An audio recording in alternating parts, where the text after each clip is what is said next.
All right, hey everybody, welcome back to the tasting for MGC Pils. This is a beer that I'm really excited about. We did a lot of different things with this beer, some things that we haven't done before. If you remember, this is kind of the continuation of my quest for, this lifetime beer, right? Like this Hoppy Pils that I want to kind of narrow in on throughout my career as a brewer. And this is an exciting step forward with it. We're going to get into the tasting, we're going to get into the recipe, and it's going to be a good time. So I'm pouring into a snifter on this. You can shout at me about the glassware for this style of beer, but you do what you can. Basically, some things that we did not expect with this, and even with the deeper glass right here, this beer ended up coming out cloudy or a little bit hazy, and I'm not sure. The interesting thing is I did enter this in Keller Pils in the Indiana Brewers Cup, and we did take a bronze medal for that. So even with a little bit of a haze in there, it still is tasty. One of the things that we did differently with this beer is we spunded it. We've got some interesting results from it. What I can tell you, and this is purely anecdotal, but we have, and this glass is not great for it, but head retention on this beer is quite nice. I feel like I get tighter foam. It does when I get it into like a nice pint glass in the house. I do get some clinging foam there when we pour it at the brewery.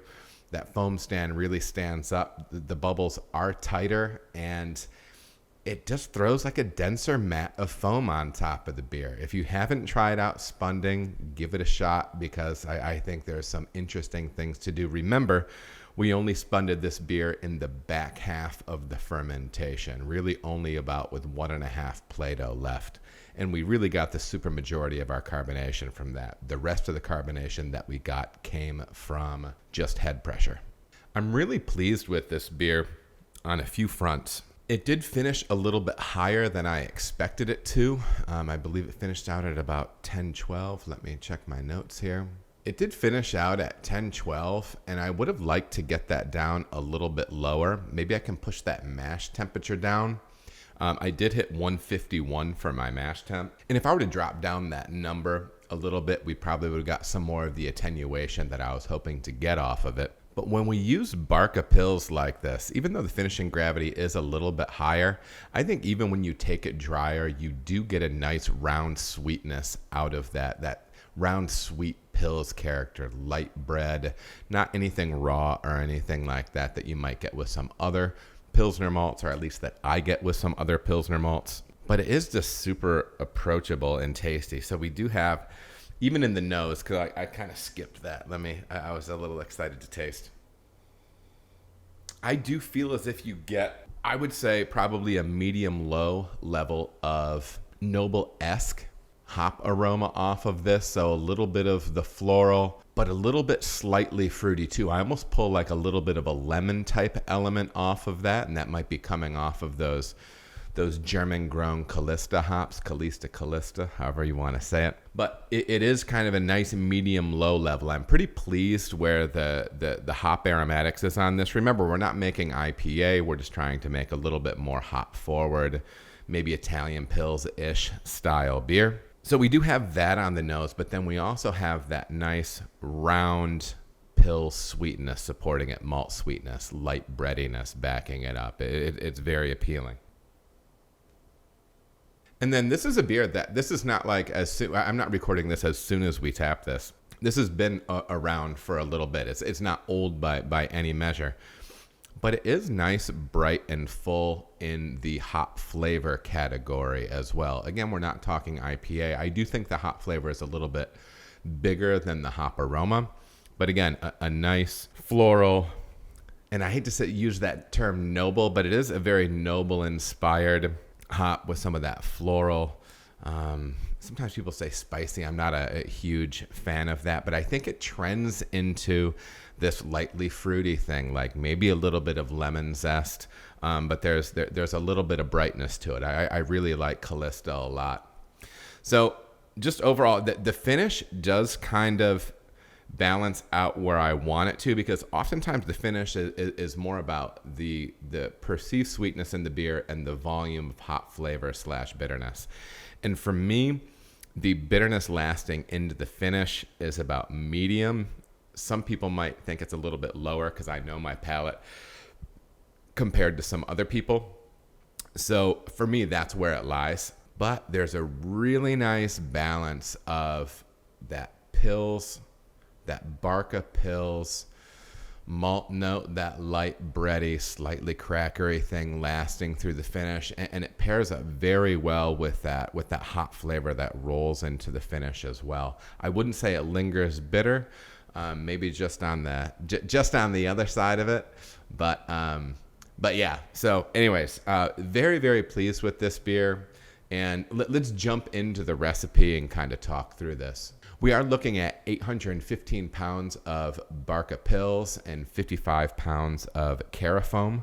The idea here is that we are looking at a little bit of something to lift body, maybe lift foam a little bit on this beer as well. That's the idea behind the Carafoam, a very low Lovibond crystal type malt. I did balance this one out, and typically all my stuff is so chloride heavy, but I did push this more in favor of the gypsum. And actually, off the top of my head, I'm going to have to dig a little bit. I think ultimately it came out a little bit more balanced, but I am pushing up gypsum and chloride here, and it'll read correctly in the recipe over here.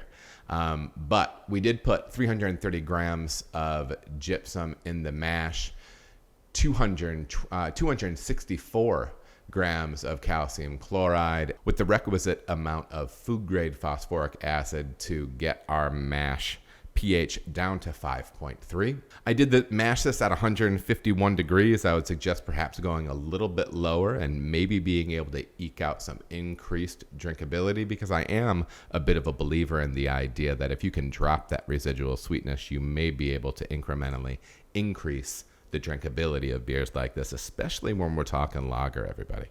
I'm a very, very big believer in that. We did knock down my kettle pH before knockout to 5 with food grade phosphoric acid. We did ferment this with Harvest from our friends at Imperial, and we started that off in kind of a traditional for some, 50-degree range, and then slowly ramped that up throughout the process until it passed VDK. Now remember, we did spun that or seal that tank with the spunding valve attached, and so what that allowed us to do, that allowed us to capture some of that natural carbonation that was expressing out of the beer. If you are going to be exploring spunding, please make sure that the vessel that you are using is appropriately rated. Jumping into the hops, I am going to give you the weight of what I used and when, but I will give you the IBU number in the recipe over here. So, yeah. I did bitter this thing up with a little bit of Magnum, 24 ounces of Magnum. Again, IBU will be listed next to me. I did put in 2.5 pounds of Callista at 40 minutes, so that received a 40-minute boil. Another 3.5 pounds of Callista at 15 minutes left in the boil. And then at Whirlpool, I used a combination of 5 pounds of Callista and 1 pound of Idaho 7. I was looking to use a little bit of American hop in here, especially something that can finish into the finished beer or something that can last into the finished beer, because we know Idaho 7 is good for survivables. I did use Brewer's Clarex in this beer. That is why you see me sipping on it. I'm not drinking a ton of it, but I am sipping on it. I was using it, 1, to reduce gluten in it, but then 2 for clarity. But clarity was an issue with this. All right. If there's any knock on this beer right now, process-wise, everything I did should have given me a brilliantly clear beer, which is my goal for this beer. However, it didn't work out. The one thing that was out of character was the fact that I spunded this beer. It's the only thing I can think. I'm not saying that I lost clarity because of the spunding. I don't know. There was 6 pounds in Whirlpool. Maybe some of those hops that I'm using could have been a little haze inducing, but that's not like it's a huge whirlpool load. The beer has been cold for a long time. It didn't clear in the can. It hasn't cleared in the keg. It's not a starch issue. But for right now, I'm going to keep chasing and take solace in the fact that I think it's really tasty. I think it's really tasty. Yeah, I'm pretty excited about it. So listen, if you like this style, give this beer a try. I think that I did not dry hop this. That was one thing. That was a little bit different from a process standpoint.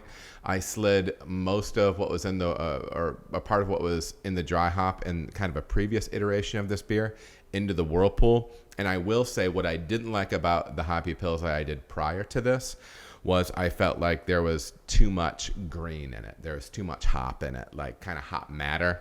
And it took a while for that beer to smooth out. But this hits prime pretty quickly. Overall, very pleased with the beer. I would love to hear if any of you end up trying to brew this beer yourselves and seeing how it turns out for you. Please leave those comments and questions down below, and we will talk to you later. All right, everybody, thank you so much for watching. If you feel as if you got any value out of the video, please like and subscribe. There are also other videos that you can watch. They're gonna maybe be over here or over here. Appreciate you watching.